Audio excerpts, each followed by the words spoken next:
कैसे हैं दोस्तों। स्वागत करते हैं एक और नए लोकेशन में।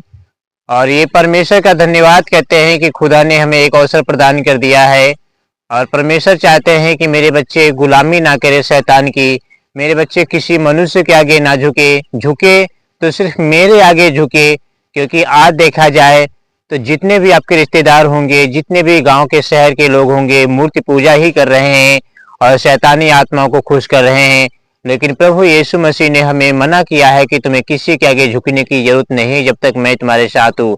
परमेश्वर का वचन कहता है, मेरे मसीह बहनों, मेरा ऐसा छोटा हाथ नहीं हो गया है कि मैं तुम्हारी मदद ना कर सकूं, मैं तुम्हारी सहायता ना कर सकूं, मैं तुम्हारी हेल्प ना कर सकूं। क्योंकि तुम्हारे जो गलत काम है, जो तुम गंदे काम करते हो, तुम्हारे अपराधों के कारण, तुम्हारी गलतियों के कारण तुम्हारे जो है ना प्रार्थना है वो क्या है, रुक जाती हैं। इसीलिए प्रभु कहते हैं, मन फिराओ और मेरे पास लौट आओ, क्योंकि समय बहुत करीब आ चुका है। न्याय का समय आ चुका है, जजमेंट का समय आ चुका है। मेरे मसीह बहनों, जो मसीह विश्वासी परमेश्वर के आगे झुकता है, परमेश्वर जो है ना उसको कभी किसी के आगे झुकने नहीं देता है। क्योंकि परमेश्वर जो है ना, जैसे परमेश्वर ने कहा है, मैं जानता हूँ कि तुम्हें क्या चाहिए। जैसे मैं चिड़ियों को, पंछियों को, जीव जंतुओं को खाना खिलाता हूँ, उनके मांगने से पहले मैं दे देता हूँ, वैसे मैं भी तुम्हें दे दूंगा। क्योंकि तुम संसार में रहते हो, तुम्हारी भी कोई इच्छा है। मैं जानता हूँ कि तुम्हें किन किन चीजों की ज्यादा जरूरत है, मैं जानता हूँ कि तुम्हें क्या क्या चाहिए। ये हमारे प्रभु यीशु मसीह कहते हैं। लेकिन हमें प्रभु यीशु मसीह ने बताया है, हमें प्रभु यीशु मसीह ने कहा है कि तुम पहले धर्म और राज की खोज करो तो सारी वस्तु तुम्हें दे दूंगा। ये खुदा का वचन कहता है, ये परमेश्वर का वचन कहता है। इसीलिए दीनता के साथ, नम्रता के साथ हमें परमेश्वर के आगे झुकना चाहिए। मेरे मसीह बहनों, आप मंदिर जाते हैं, आपके घर में द्वारे या शहर में मंदिर होंगे, देखे होंगे कि नारियल फोड़ते हैं परमेश्वर को खुश करने के लिए। देखा जाए तो वो परमेश्वर नहीं, वो लूसीफर होते हैं, दुष्ट आत्माएं होती हैं जो अपनी आराधना करवाती हैं, जो अपनी पूजा पाठ करवाती हैं। और मेरे मसीह बहनों, और परमेश्वर का वचन प्रकाशित वाक्य में लिखा हुआ है कि जितने मूर्ति पूजक हैं, जितने घृणित काम करने वाले हैं, जितने व्यभिचारी लोग हैं, जितने टोने लोग हैं, जितने झूठ के गढ़ने वाले लोग हैं, ये सब कहाँ होंगे? आग की झील में होंगे। यानी ये आग की झील में होंगे। और हम कहाँ होंगे? हम परमेश्वर के घर में होंगे, हम खुदा के घर में होंगे। ये परमेश्वर यहोवा का वचन कहता है। इसीलिए वचन में ईमानदारी के साथ बने रहें, पवित्रताई में बने रहें, खुश रहें और किसी से लड़ाई झगड़ा ना करें, किसी से चुगली चपाटी ना करें। और परमेश्वर कहते हैं सिर्फ दीन बनना है, सिर्फ नम्र बनना है और सिर्फ परमेश्वर की आज्ञाकारिता में समय बिताते रहना है। क्योंकि अब परमेश्वर कहते हैं, मेरे बच्चों, मेरे बेटे बेटियों, कोई भी गंदी बात तुम्हारे मुंह से ना निकले वही जो सबके लिए उन्नति हो, जो सबके लिए अच्छा हो। और परमेश्वर ने मना किया है गंदी बातें बोलने के लिए। हालेलुया। हम परमेश्वर विश्वास करते हैं, हम यीशु मसीह पर विश्वास करते हैं। तो जितने भी हमारे रिश्तेदार हैं, गांव वाले, शहर वाले, जितने भी रिश्तेदार, पड़ोसी, भाई बहन जो हमसे चलते हैं, वो हमारा पैर खींचते हैं, वो हमारा हाथ खींचते हैं, वो हमें मना करते हैं यीशु मसीह विश्वास करने के लिए। वो हमें मना करते हैं कि सच्चा खुदा यीशु नहीं है, धर्म बदल लिया है।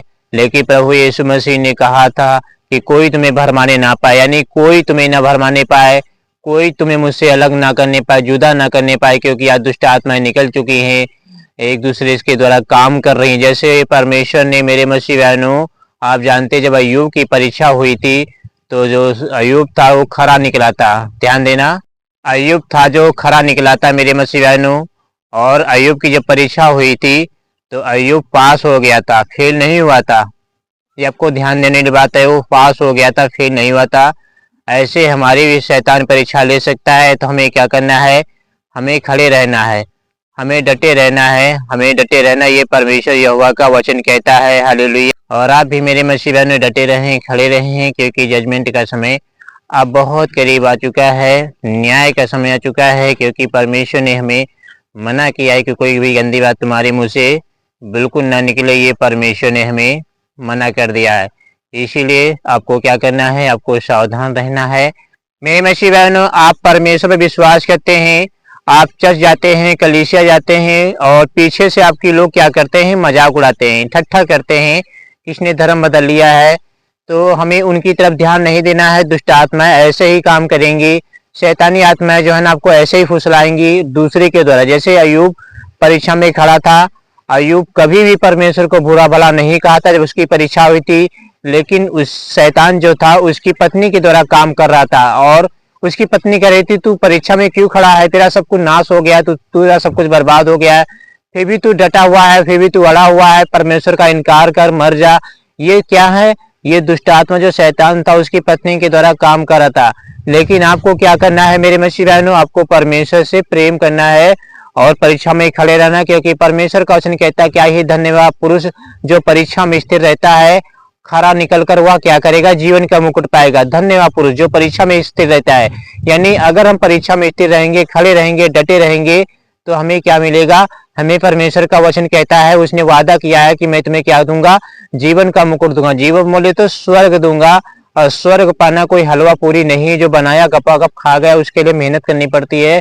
उसके लिए मेहनत नहीं बल्कि आज्ञाओं को मानना पड़ता है। परमेश्वर का वचन कहता है विश्वास कर बपतिस्मा ले तो तेरा उद्धार हो जाएगा। ये परमेश्वर का वचन कहता है मेरे मसीह बहनों, आपको भी ऐसे ही करना है। सीलास और पौलुस जेल में बंद थे और रात को मेरे मसीह वो प्रार्थना कर रहे थे।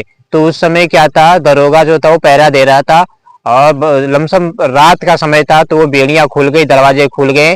तो क्या था, वो आराधना कर रहे थे, प्रार्थना कर रहे थे, क्योंकि वो मुसीबत में थे। तब भी वो सीलास और पौलुस प्रार्थना कर रहे थे।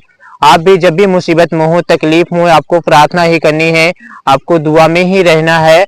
आपके सारे बंधन टूटेंगे, सारी दुष्ट आत्माएं निकलेंगी, सारी बीमारियां भागेंगी, क्योंकि परमेश्वर से आप प्रेम करते हैं। तो परमेश्वर की जो प्रार्थना होती है बहुत शक्तिशाली होती है। हालेलुया। चलिए अब हमारा यहीं तक टॉपिक था, अगले टॉपिक में फिर मिलेंगे और परमेश्वर का धन्यवाद करते रहें और घुमा टहला करें, परमेश्वर से धन्यवाद किया करें। सबको जय मसीह की।